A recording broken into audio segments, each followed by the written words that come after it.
तो ये exercise 8.1 NCERT का फर्स्ट क्वेश्चन है। इसको हम पढ़ते हैं और फिर सॉल्व करते हैं। जो फर्स्ट क्वेश्चन है ये देखिए, यहाँ पर लिखा हुआ है त्रिभुज ABC में जिसका कोण B समकोण है। कोण B क्या है? समकोण है, राइट एंगल ट्रायंगल। तो पहले तो हम समकोण त्रिभुज बना लेते हैं। देखिए समकोण त्रिभुज बना लेते हैं, उसके बाद इसमें कोण B क्या बोला गया है? कोण B समकोण। तो कोण B ये देखिए समकोण तो यहाँ ही बन सकता है। और यहाँ शुरू करते हैं A B और C। क्या बोला गया है? ये समकोण है, मतलब 90 डिग्री है। और आगे पढ़ते हैं क्या है। AB बराबर दिया है 24 सेंटीमीटर। तो AB ये है, AB बराबर दिया हुआ है 24 सेंटीमीटर। तो ये 24। और क्या बोला है कि BC बराबर 7 सेंटीमीटर। B और C ये है 7 सेंटीमीटर। और बोला गया है कि निम्नलिखित का मान ज्ञात कीजिए। इसमें बोला गया है कि साइन, पहला दो क्वेश्चन है इसमें। पहला है कि साइन A और कॉस A का वैल्यू निकालिए। तो जो A देख रहे हैं आप, ये A, यहाँ भी A, ये क्या है? ये थीटा का वैल्यू बता रहा है। मतलब कि जो थीटा है वो A पे लेना है। मतलब A तो यहाँ है, तो इसको क्या है? ये थीटा है।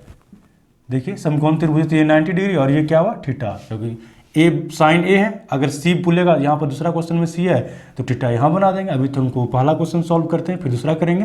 तो अभी A की जगह थीटा बना लिए। देखिए यहाँ थीटा बना लिए। पहले हमको क्या करना है? पहले तो 90 डिग्री ये है B के सामने की डिग्री को क्या बोलते हैं? 90 के सामने हाइपोटेन्यूस होता है H। तो हम लिख देते हैं फिर से कि 90 डिग्री है, तो 90 डिग्री के सामने क्या होता है?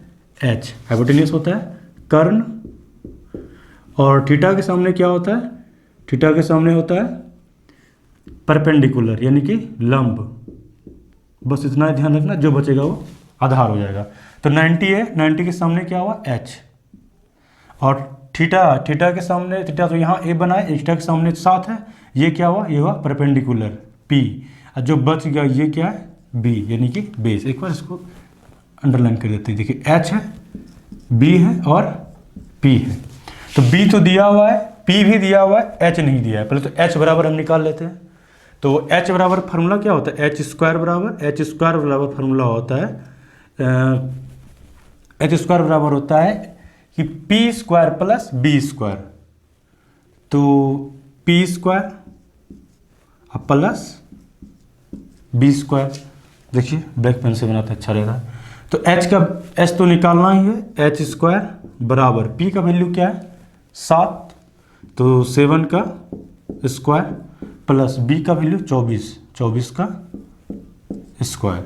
और H निकालना है हमको, H स्क्वायर तो निकालना है। तो H में क्या होगा? यहाँ अंडर रूट हो जाएगा। अंडर रूट होने के बाद 7 7 जा 7 7 49 अब प्लस 24 का 576। तो H बराबर क्या हो जाएगा? H बराबर हो जाएगा, देखिए 625। तो H बराबर क्या हुआ? H बराबर हुआ 25। बस A को निकालना था।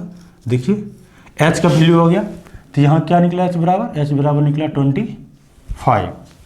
अब क्या करना है? अब हमको साइन A का वैल्यू निकालना है। जब थीटा A था तो ये निकाल दिए साइन A। तो इधर बनाते हैं साइन A। साइन बराबर फार्मूला क्या होता है? साइन बराबर होता है P/H। ठीक, तो P का वैल्यू क्या है? देखिए P का वैल्यू तो यहाँ पर 7 है ही, और H का वैल्यू आपने निकाले 25। तो फर्स्ट तो आंसर आपका यही आ गया, नो डाउट। दूसरा क्या है? cos A निकालना। तो cos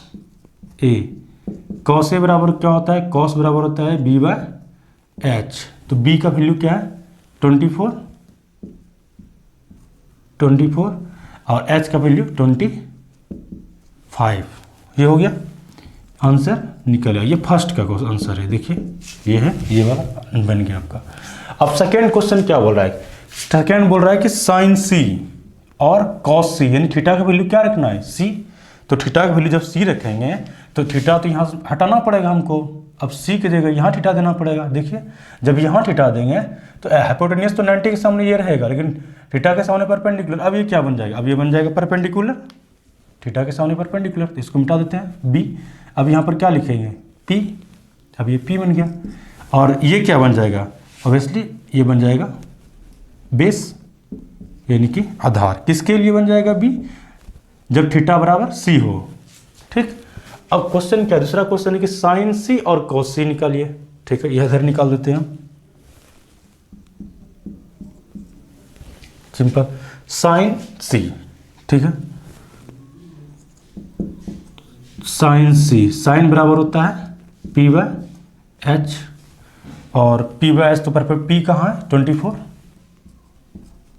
एच तो चेंज नहीं होगा 25, ये हो गया आंसर।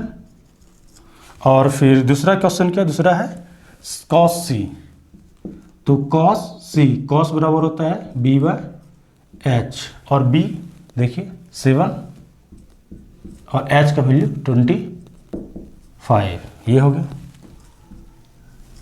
हमको लगता है आपको समझने में कोई दिक्कत नहीं होगा।